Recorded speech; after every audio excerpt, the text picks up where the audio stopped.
జై భారత్ మాత. అమ్మమ్మ కబుర్లకి ఆహ్వానం. ఇవాళ ఒక రామాయణంలో ఉన్న కథని గురించి తెలుసుకుందాం. ఇది రామాయణంలోనే కాదు, వాల్మీకి రామాయణంలో ఉంది. అలాగే భాగవతంలో కూడా ఈ కథ కనిపిస్తుంది. ఈ కథ నాభాగుడు అనే ఒక వ్యక్తి కథ. ఈ నాభాగుడు తండ్రికి చాలామంది పిల్లలు ఉన్నారు. చాలామంది పిల్లలు ఉన్నారు. అందులో అందరినీ గురుకులంలో చేర్పిస్తారు. గురుకులంలో కొన్నాళ్ళు చదువుకుని వాడు వెనక్కి వచ్చేస్తారు.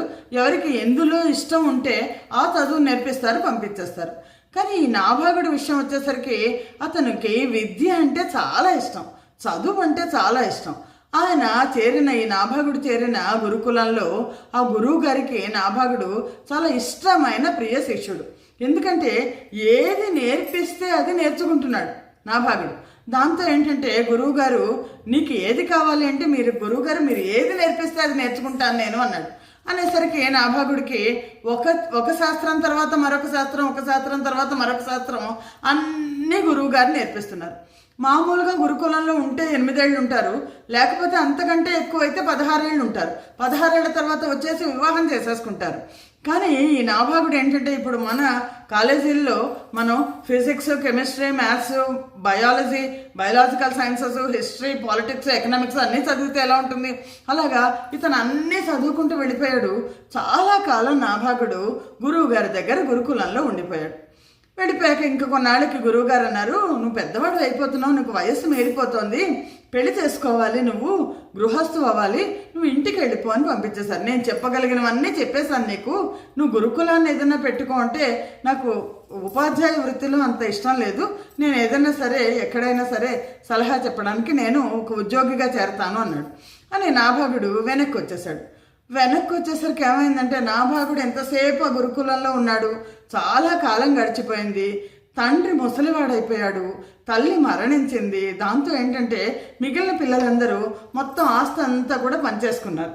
వాళ్ళకి ఏముంటాయి, పొలాలు ఉంటాయి, ఇళ్ళు ఉంటాయి, పొలాలు ఇళ్ళు అన్నీ పంచేసుకుని ఎవరి పొలం వాళ్ళు వ్యవసాయం చేసుకుంటున్నారు, ఎవరి ఇంట్లో వాళ్ళు ఉన్నారు. ఈ నాభాగుడు వెనక్కి వచ్చేసరికి మొత్తం నాకేది ఆస్తి, తండ్రి ఆస్తిలో వాటా నాకేది అంటే, నువ్వు గురుకులంలో గురువు అయిపోతావని అనుకున్నావు, అక్కడే ఉంటావు అనుకున్నావు, నువ్వు వెనక్కి వస్తావని అనుకోలేదు అన్నారు.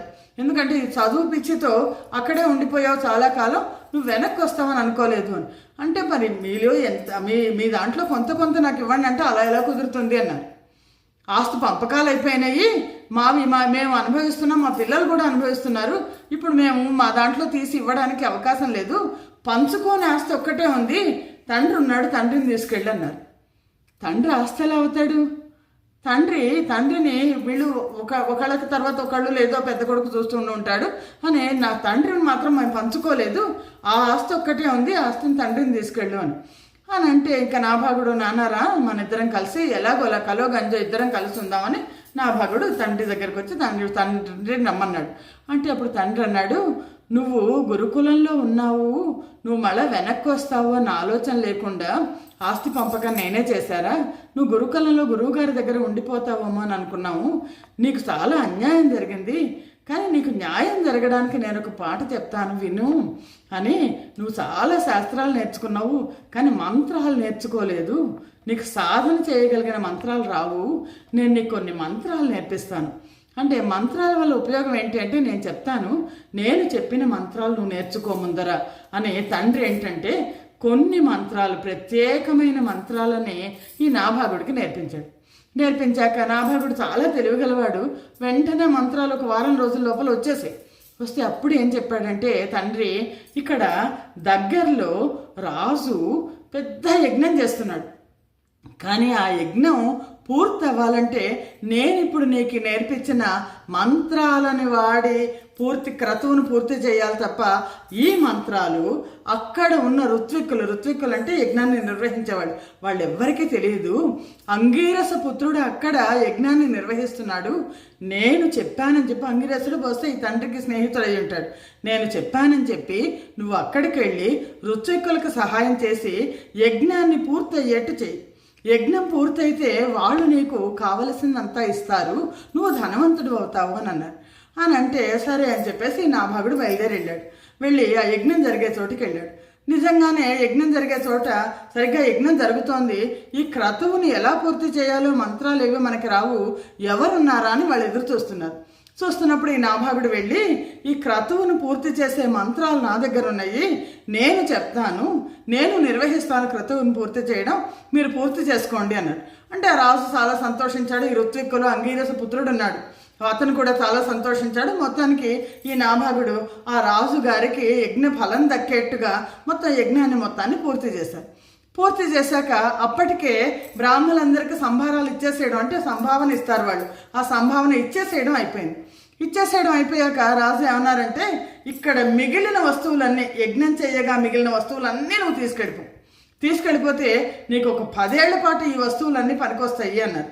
అంటే అక్కడ కట్టెలు ఉంటాయి, ధాన్యం ఉంటుంది, మొత్తం అన్నీ ఉంటాయి, అక్కడ సమస్తం ఉంటాయి, ఇవన్నీ నువ్వు తీసుకెళ్ళిపోతే నీకు పనికొస్తాయి అని అంటే అందరూ, ఈ ఋత్విక్కులందరూ కూడా నాభాగుడికి కృతజ్ఞతలు చెప్పేసి వెళ్ళిపోయారు. వాళ్ళు వెళ్ళిపోతే ఇతను నెమ్మదిగా ఒక బండిని తీసుకొచ్చేసి ఇవన్నీ వేసుకుంటుంటే ఒక చాలా బలమైన ఒక పెద్ద ఆకారం ఉన్న ఒక మనిషి వచ్చి, ఈ యజ్ఞం చేయగా మిగిలిన వస్తువులన్నీ నావి, నువ్వు తీసుకెళ్తున్నావేంటి అని అంటే నాభాగుడికి అర్థం కాలేదు. వాళ్ళు ఇవన్నీ నువ్వు తీసుకెళ్ళు, నేను మా క్రతువు పూర్తి చేసేట్టు చేశాను, అందుకని ఇవన్నీ నువ్వు తీసుకెళ్ళు అని అన్నారు.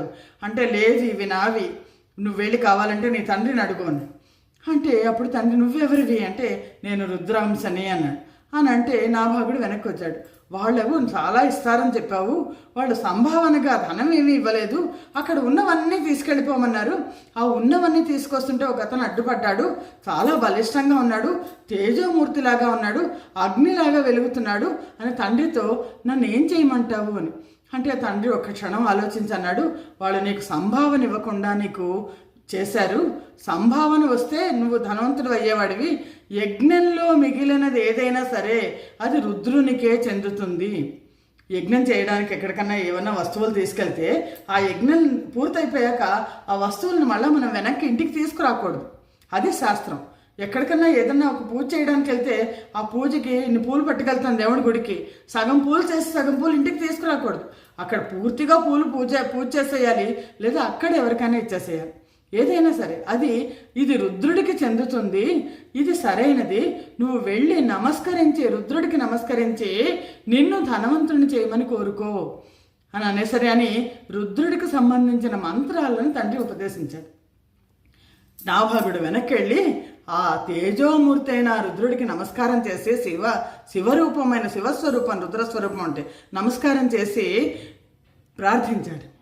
తండ్రి చెప్పినట్లుగా ప్రార్థించి, నాకు తెలియక అజ్ఞానంతో నేను తీసుకెళ్దాం అనుకున్నాను, యజ్ఞం అయిపోయిన తర్వాత అంతా కూడా శివుడికే చెందుతుంది, రుద్రుడికే చెందుతుంది అన్న సంగతి నాకు తెలియదు, నన్ను క్షమించండి, ఇవన్నీ మీవి, నేను పొరపాటున వీటిని తీసుకెళ్దామని అనుకున్నాను అని రుద్రుడు అంటే, అప్పుడు ఆ రుద్రుడు చాలా సంతోషించి తన కృపని చూపించి అన్నాడు, నాభాగా నువ్వు అన్నిటికంటే నీలో నచ్చిన విషయం ఏంటంటే నువ్వు సత్యవాక్ పరిపాలన, సత్యానికి చాలా ప్రాముఖ్యత ఇచ్చావు, నీకు అహంకారం లేదు, స్వార్థం లేదు, అందుకని నిన్ను నేను ఆశీర్వదిస్తున్నాను, నువ్వు ఇప్పుడు ఉన్న అందరికంటే కూడా ఋత్వికులందరిలోకి ధనవంతుడు అవుతావు అని, వీటిని నేను అక్కడ యజ్ఞంలో మిగిలినవి వాటిని నేను స్వీకరించి నీకు ఇచ్చేస్తున్నాను అని చెప్పేసి మొత్తం అన్నీ కూడా నాభాగుడికి ఇచ్చాడు. నాభాగుడు వాటిని మామూలుగా అనుకున్నట్టే బండిలో వేసుకుని తీసుకొచ్చాడు. తండ్రిని కూడా బండిలో కూర్చోబెట్టుకున్నాడు. వెళ్ళి ఒక మంచి ఇల్లు తీసుకున్నాడు. ఎప్పుడైతే నాభాగుడు ఇలా చేశాడో యజ్ఞాన్ని పూర్తి చేయించాడు నాభాగుడు అని రాజుగారికి తెలిసింది. రాజుగారు వచ్చి నువ్వు మా ఆస్థాన విద్వాంసుడిగా ఉండమన్నారు. చాలా ధనవంతుడయ్యాడు. ఆయన ఆధ్వర్యంలో అనేకమైన యజ్ఞాలు జరిగాయి. ఈ కథ మనకి రామాయణంలోనూ భాగవతంలోనూ కూడా కనిపిస్తుంది. కానీ ఈ కథలో ఒక గొప్ప నీతి ఉంది. పెద్దవాళ్ల పట్ల వినయం, విధేయత, అలాగే పెద్దవాళ్ళు ఎవరైనా ఉంటే వాళ్ళ అనుభవంతో మన జీవితాన్ని ఎలా నడుపుకోవాలి అన్నది తెలుస్తుంది. అది చాలా ముఖ్యం. ఈ రోజుల్లో పెద్దవాళ్ళ పట్ల చూస్తే వృద్ధాశ్రమాలు కనిపిస్తున్నాయి. వృద్ధాశ్రమం అనేది ఉండని పరిస్థితి భారతదేశానికి రావాలి. పెద్దవాళ్ళందరూ కూడా పిల్లలని చిన్నప్పుడు తల్లిదండ్రులు ఎలా కాపాడతారో తల్లిదండ్రులను వృద్ధాప్యంలో పిల్లలు అలాగే కాపాడాలి. వాళ్ళని ఎటువంటి ఆశ్రమాల్లోనూ చేర్పించడం అనేది ఉండకూడదు.